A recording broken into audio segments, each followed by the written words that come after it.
Yo guys, what is going on? Now before we get started, you guys are probably wondering who I am. I'm Timpers, I'm a graphic designer and I upload speed arts, tutorials and all that type of stuff over on my channel, but I also do YouTube tip videos, advice and all that type of stuff, so go check me out. I'm either very close to 4K or I've already hit it guys, so make sure you go check out my channel and subscribe.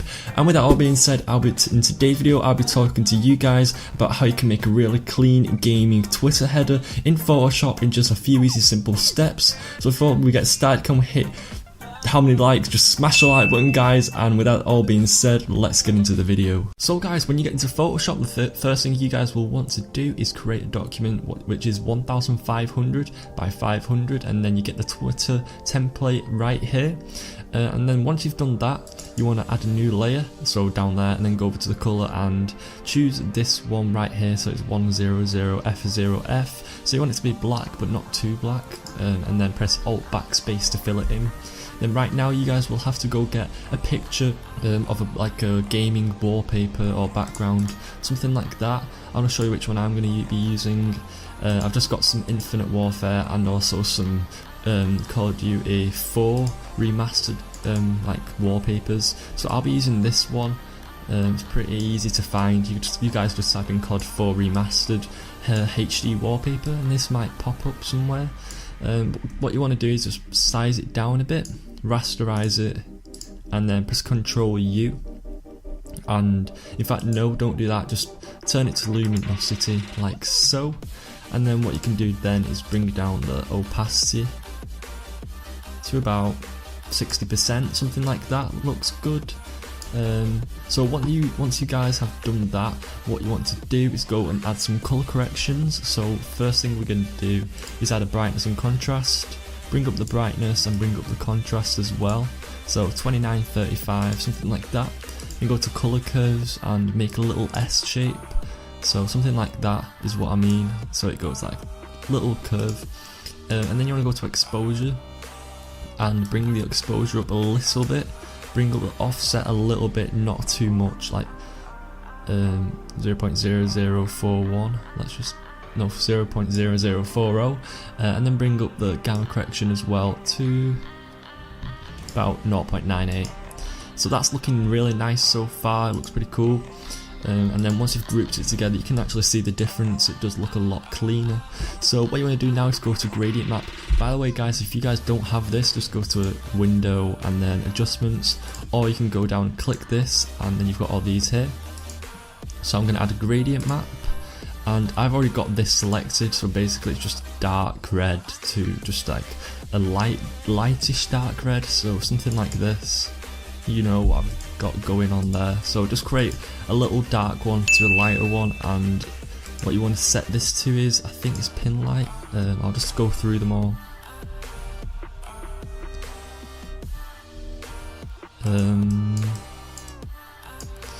I'll just go through, I'll just check which one I had.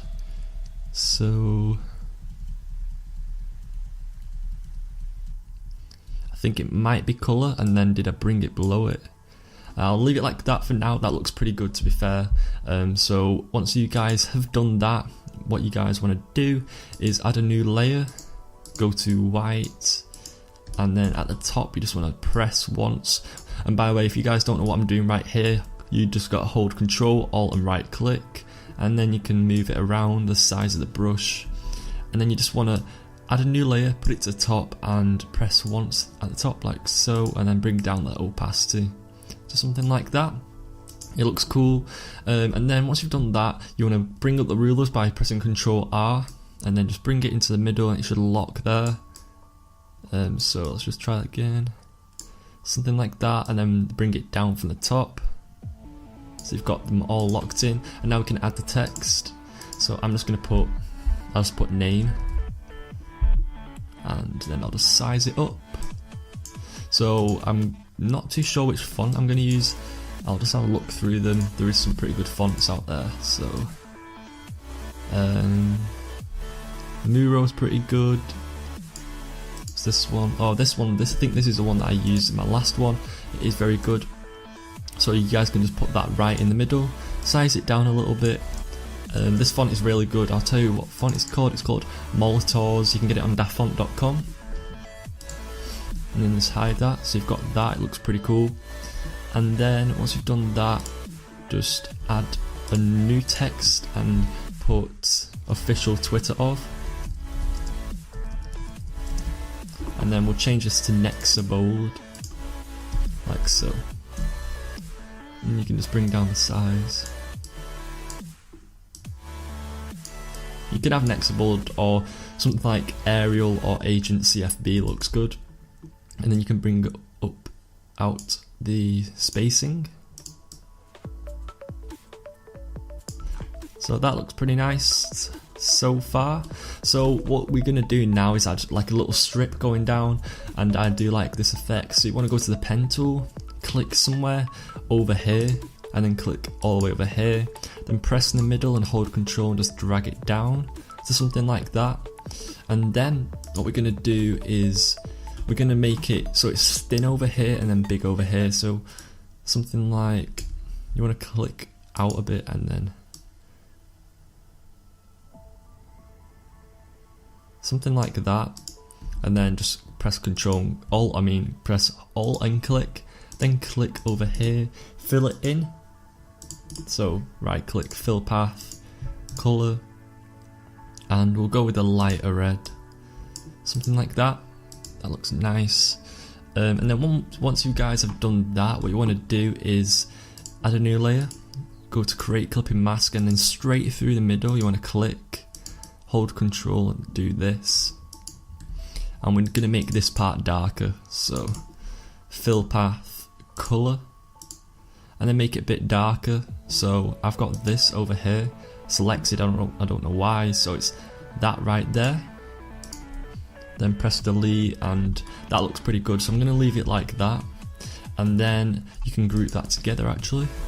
So once you've done that, go below it and add a new layer, and we'll just add like a little triangle, like, well, not a triangle, like a point. So you want to click over there, click over here, press in the middle, hold control, and just move it out a bit so you get something like this. I'll just show you. Fill, and then make it white. So you've got that. I do like how that looks, to be honest. Looks pretty cool. And then finally what you want to do is go below all of them, add a new layer, then go to the rectangle, in fact no, don't go to the rectangle tool, just go to the pen tool again, and then click through the middle of that, and then round the outside, join it up, fill, white. So then you've just got white over here, and change that to overlay, bring down the opacity, so it's like kind of brightened up. And then the last thing you want to do over in that corner is add a new layer, and then make like a little like a cross going down, go to fill, white again, and change that to overlay, bring down the opacity, something like that. When I did this before, it didn't look exactly like it, but it's pretty similar. It does look cool in my opinion. So what we're going to do now is add a new layer again, and then go to the brush, make it red or whatever colour you guys are working on, and at the bottom you just want to press once, make it a bit bigger so it kind of glows, and then down it you want to kind of add some more glows, something like that. And if you want, you can change it to colour dodge, that does look good. And then if you bring down the opacity, so it gives it like a nice glowing effect, and I do like that look. So what we're going to do now is go to the rectangle, make it white, and then drag at the bottom, rasterize it and change it to overlay.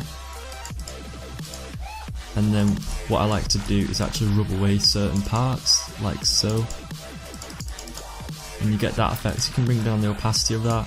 And then finally, if you guys want, you can add some more CCs.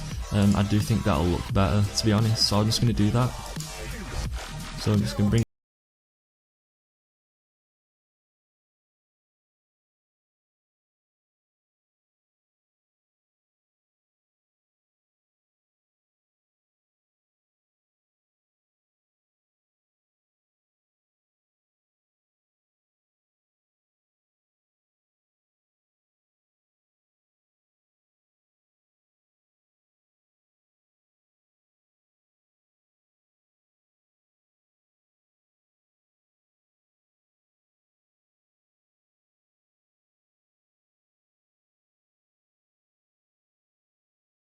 shop. I hope you guys did enjoy the video.